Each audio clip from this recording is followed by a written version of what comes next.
Have you ever wondered why a genetic mutation that causes a massive, super aggressive cancer in the lung just completely fails to start a tumor if that exact same mutation happens in the colon? Yeah, it's one of those mysteries that completely breaks how we traditionally think about medicine, right? We're so used to treating illness as this simple chain of cause and effect. Right, because if you think about like an x-ray of a broken arm, it's undeniable. You look at the film, you see the jagged white line, and the problem is obvious. The bone is broken, the hardware failed. Exactly. And for decades, that is pretty much exactly how we were taught to view oncology. You sequence a patient's genome, you find the mutated gene, and you just say, well, there it is. There's the broken part causing the tumor. But biology, and especially cancer biology, it rarely respects that kind of engineering simplicity. You can't just look at a genetic sequence in a vacuum. Because the environment matters. Exactly. The environment around that mutation, the specific tissue, the cellular neighborhood, it changes everything about how that broken gene behaves. Which brings us to our deep dive today. We are unpacking a truly mind-bending paper published in Nature Genetics in June 2026. It's a fantastic paper. It really is. This research completely flips our understanding of how colorectal cancer, or CRC, actually initiates, how it survives targeted drugs, and why we have to stop looking at cancer merely as a list of broken genes. Right, because what this paper so elegantly proves is that cancer is fundamentally an issue of cell identity. It's about a concept called cellular plasticity, which is the ability of a cell to literally shapeshift to survive. Oh, the shapeshifting is wild. But before we get into that, we need to set the stage with the classic textbook understanding of colorectal cancer. It's always been described to me as a sort of genetic double punch. Yes, the classic two-hit model. Right. First, you lose a tumor suppressor gene called APC. Then you get a hyperactive mutation in an oncogene called KRAS. The analogy I always use is a car. Losing APC is like taking a pair of bolt cutters to your car's brake lines. And that KRAS mutation is like dropping a literal cinder block on the gas pedal. Exactly. You cut the brakes, you floor the gas, and the cellular car careens out of control and crashes into a trigger. But here is the massive paradox that this research sought to solve. The KRAS paradox. Right. In the colon, if you only drop the cinder block on the gas pedal, if you mutate KRAS but leave the brakes entirely intact, the car doesn't crash, it just doesn't start a tumor. Which is baffling, honestly. Right. And yet, if you drop that exact same cinder block on the gas pedal in a lung cell or like pancreatic cell, boom, instant fire, massive tumor. Why? So to understand why hitting the gas doesn't work in the colon, we have to look under the hood at what that KRAS gas pedal actually is, mechanically. Let's do it. So KRAS is a crucial protein in what's called the MAPK signaling pathway. That's MAPK. Picture KRAS as a microscopic molecular switch embedded just inside the cell membrane. Okay, so it's a switch. Yeah. Its entire job is to listen for signals from outside the cell and relay a message down to the nucleus, telling the cell to divide and multiply. So it's basically the cellular replication trigger. Functionally, yes. And it cycles between two states. When it's bound to a molecule called GDP, the switch is in the off position. Got it. GDP is off. Right. But when it swaps that GDP for a slightly different molecule called GTP, the switch flips on.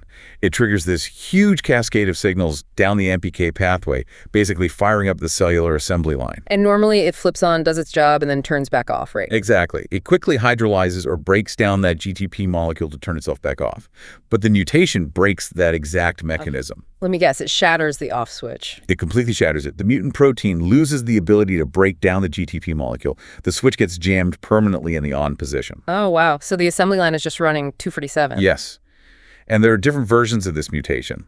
The researchers focused on specific alleles, KRAS G12D, and an even more potent one called KRAS Q61R. Q61R, what makes that one so much worse? Well, Q61R is a mutant that severely disrupts the nucleotide exchange rate. So it leaves a vastly higher proportion of the protein locked in that active GTP-bound state. The cell is practically drowning in replication signals. That sounds chaotic. It is. So to study this, the researchers engineered a very specific mouse model. They used a system called Vilcreer combined with the CRISQ61R mutation. Okay, that's a mouthful. What does that actually mean for the mouse? It essentially means they created mice where they could selectively flip that hyperactive KRAS switch on in the lining of the intestines at an exact chosen moment. Okay, let me pause and really unpack this. If you engineer a mouse where the intestinal cells are suddenly screaming at each other to multiply nonstop, you'd expect a tumor immediately, right? That would be the logical assumption, yes. And the researchers literally saw massive growth in the intestinal tissue. I read they tracked a protein called K67, which acts as a universal marker for cellular division, and the levels were off the charts.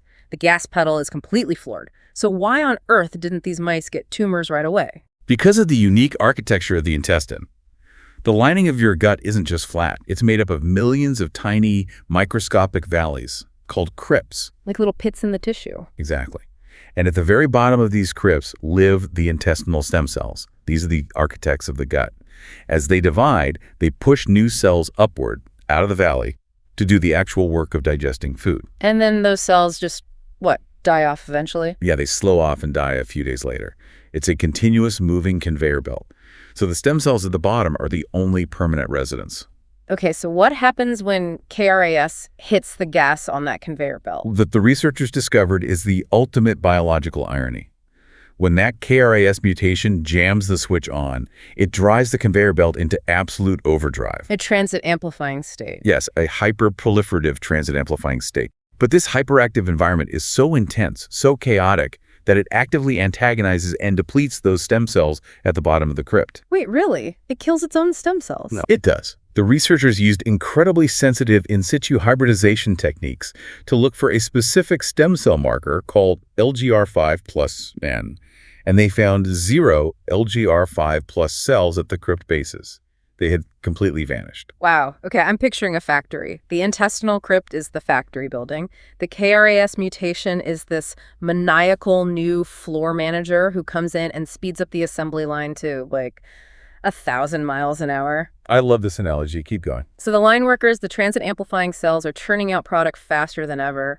But in his absolute obsession with speed, the manager accidentally fires all the architects, designers, and engineers. The stem cells. Now, without architects, you can't build anything new. Right. You can have the fastest assembly line in the world, but if you don't have the architects to draw up the blueprints, you can't design a new rogue factory, which means you can't initiate a tumor. That analogy perfectly captures the mechanism. The hyperactive KRAS creates a localized environment that is completely hostile to the stem cell identity, and a tumor fundamentally requires a stem cell identity to anchor itself and initiate. So the intestine survives this because it's used to rapid turnover anyway. Exactly. It can temporarily handle this chaotic overdrive, but it physically cannot start a cancer under these conditions. So let's just do a quick recap of this first piece because this is wild.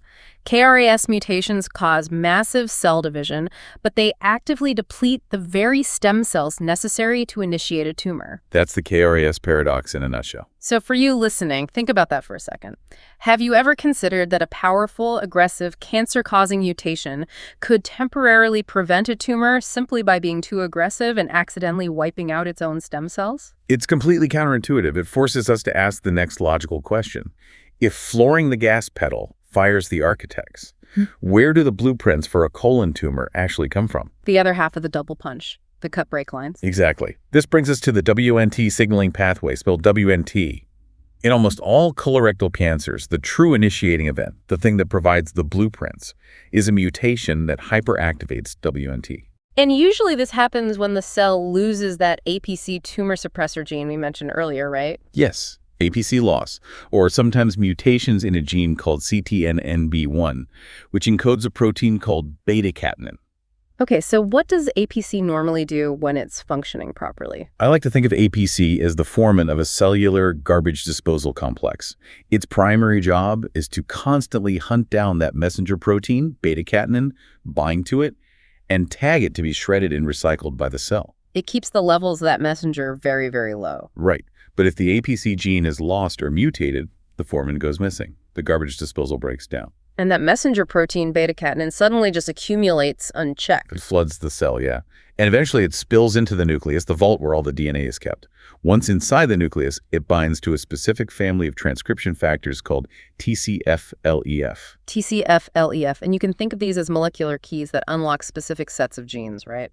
Exactly. And the genes it unlocks, like AXIN2, for example, are the master genetic program for stemness. It physically forces the cell to adopt a stem cell identity regardless of what that cell is supposed to be doing. So this WNT-driven stem-like state is the true spark for tumor initiation. Yes. The researchers realized that for a colorectal tumor to form and thrive, it essentially requires the collision of two completely different aberrant states. Okay, let me push back a little here to make sure I'm synthesizing this correctly. It needs the broken WNT pathway to force cells to act like architects and draw the blueprints.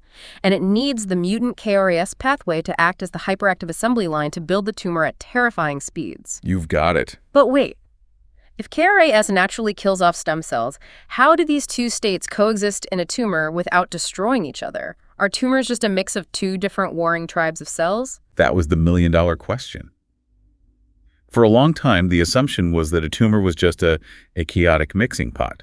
Maybe you had a WNT tribe of cells over here drawing blueprints, and a separate MAPK tribe over there hammering away on the assembly line. A messy truce. But they aren't separate tribes at all, are they? No, they aren't. And to figure out what was really happening, the researchers used two incredibly advanced techniques. Single-nucleus RNA sequencing to see which genes are turned on, and single-cell ATAC sequencing. SCATAC-sec. I was reading up on this in the source material, and the best way I could visualize it is to imagine your entire DNA genome as a massive, sprawling library of cookbooks. Ooh, I like where this is going. Now, every single cell in your body has the exact same library.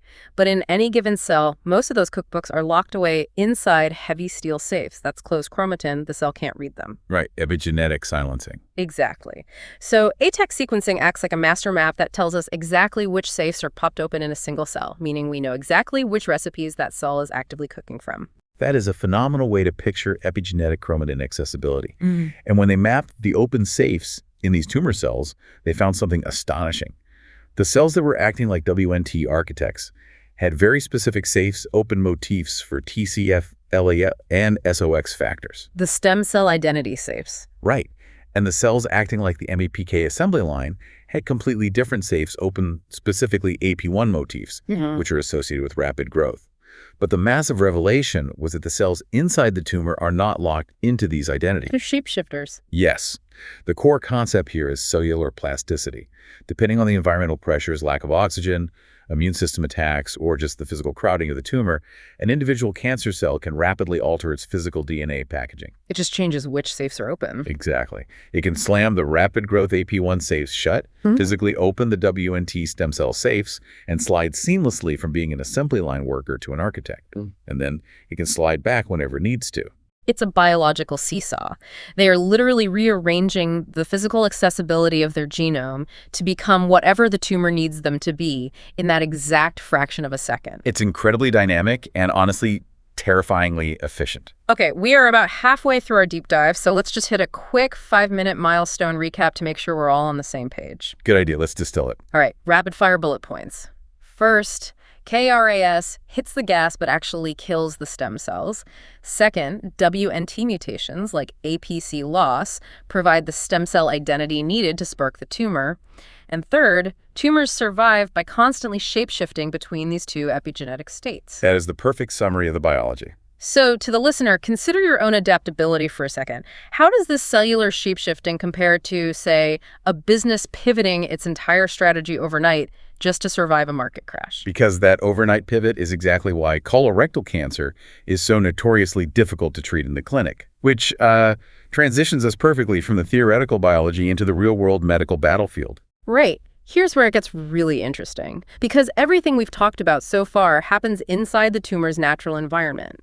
But modern oncology isn't passive. How does this plasticity affect actual cancer patients when we start throwing targeted drugs at them? Well, to test this rigorously, the researchers moved beyond basic mouse models and used 3D lab-grown mini-tumors called organoids. Organoids. I always picture those as like microscopic blobs of tumor in a petri dish. That's pretty much what they are, but they are genetically very sophisticated. They used what's called an AKPS organoid model. That stands for mutations in APC, KRAS G12C, TP53, and SMAD4. So they engineered these organoids to perfectly mimic the genetic double punch of human colorectal cancer. They have the WNT garbage disposal permanently broken and the KRAS gas pedal permanently floored. The absolute worst case scenario model, yes. Yes, and then they intervened. They treated these highly aggressive organoids with two specific drugs, divarasib, which is a clinical stage KRAS G12C inhibitor, and MRTX 1133. Okay, let's talk about divarasib. It acts like a microscopic pair of handcuffs, right? It physically binds to the mutant KRAS protein and forcibly locks it in the off position, completely shutting down the hyperactive MAPK assembly line. That's the goal, yes. You cut the engine. And theoretically, if the assembly line stops, the tumor should starve and die. But let me guess, it didn't die. It didn't. The overall growth of the tumor slowed down, definitely. You could see the proliferation drop.